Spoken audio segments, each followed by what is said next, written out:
On the 24th of February of 2022, Russian forces entered Ukraine, launching the biggest war in Europe since World War II. Since then, estimates say hundreds of thousands of Ukrainian and Russian troops have been killed or injured. The UN has also recorded some 30,000 civilian casualties, although real numbers are likely much higher. Дитина спала. Жінка була на балконі. Баба. І все. Жінка, я перемотав її і хотів дитину спустити. Хотів вернутися за жінкою, став уже все димом зав'язано. Мене не пустило. Ну, скажу чесно, сліз вже немає, тому що, звісно, те, що робиться, це вже наша країна переживає 2 роки. І, ми, звісно, вже до цього, вже ставимося з жахом всередині. In the rain and snow, along the sprawling 1,000-kilometre-long front, soldiers are enduring another winter at war.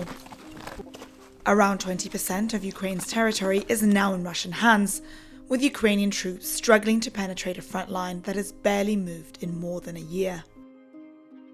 Так, інтенсивність бойових дій зараз досить висока на нашому напрямку, і поранених більше, ніж хотілося б, можна так виразитись, тому що в більшості своїй це осколкові поранення, але є і прямі кульові там, бо у нас контакти відбувалися з нашими недругами.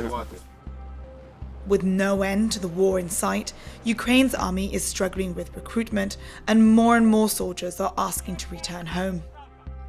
Ukraine's President Vladimir Zelensky says the military wants 500,000 new recruits to reprieve exhausted frontline troops. Звичайно, мобілізувати треба, бо хоча б, щоб нам дати трохи відпочинку, бо ми теж втомилися, бо від початку війни на передовій, і щоб нас хоча б замінили, хоча б дали відпочити, хоч на якийсь час, не то, що дають там 10 днів, півроку дали, хоча б відпочити, вже краще. Russia, which benefits from having a larger population, appears able to fill its ranks with a mix of patriotic propaganda, coercion, and financial incentives. Even as the war drags on, Ukraine remains determined to recapture lost territory, but crucial Western support is eroding.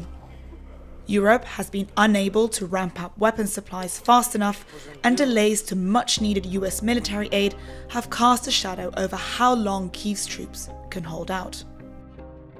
У нас станом на грудень майже 90% українців вважали, що у разі належної допомоги Заходу зброєю, санкціями, фінансами Україна може досягти успіху. Зараз українці все більше відчувають себе зрадженими з цих питань, і в результаті це провокує дещо песимістичні настрої. Поки що оптимізм переважає серед українців, але ця невизначеність і песимізм мають місце, і це позначається і на питаннях щодо мобілізації. New Ukrainian Army Chief Oleksandr Syrsky has described the situation on the front line in eastern Ukraine as extremely complex and stressful. Russian forces are on the attack, pushing forward in places like Avdiivka in the Donetsk region, a town they now say they have full control over. The capture of Avdiivka is Russia's biggest victory in the war since May 2023. До сих пор шумели, кричали, надо добиться стратегического поражения России, поражения на поле боя. Теперь, видимо, сознание приходит, что это не просто сделать, если вообще возможно. По моему мнению, это невозможно по определению. Этого не будет никогда. Мне кажется, сейчас осознание этого пришло и к тем, кто контролирует власть на Западе. Но если это так, и если это осознание пришло, подумайте теперь, что делать дальше. Мы готовы к этому диалогу. Although there are signs of public fatigue in Russia with the duration of the conflict, diplomats and analysts say President Vladimir Putin will only be satisfied with Kyiv's full surrender, declaring in December 2023 that Ukraine does not have a future. Some believe Putin to be awaiting a possible Donald Trump victory in this year's US presidential election, despite recently saying he would prefer a Joe Biden presidency for its predictability. In a sign of commitment to Ukraine, the European Union has approved a new €50 billion aid package and has opened formal membership talks with the country. He has clearly said that this war is against the entire West. The security of Ukraine is a huge contribution to the security of Europe as a whole. And the best security commitment that we can do for Ukraine is making Ukraine part of the European Union.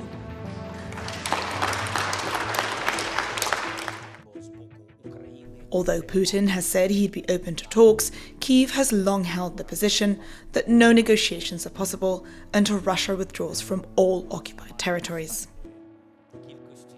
У 24-му році чи закінчиться війна? Я думаю, що ніхто не знає відповіді. Навіть ті поважні люди, командири наші або партнери західні, коли вони кажуть, що це війна на багато років, вони не знають. Якщо ми не втратимо нашу стійкість, ми завершимо війну раніше. Якщо не втратимо наш дух, можна бути і жити зі скепсисом, але можна і країну, вибачте, зі скепсисом. А я до цього не готовий. І я знаю, що таких, як я, дуже багато, мільйонів. Не готові ми віддати нашу країну.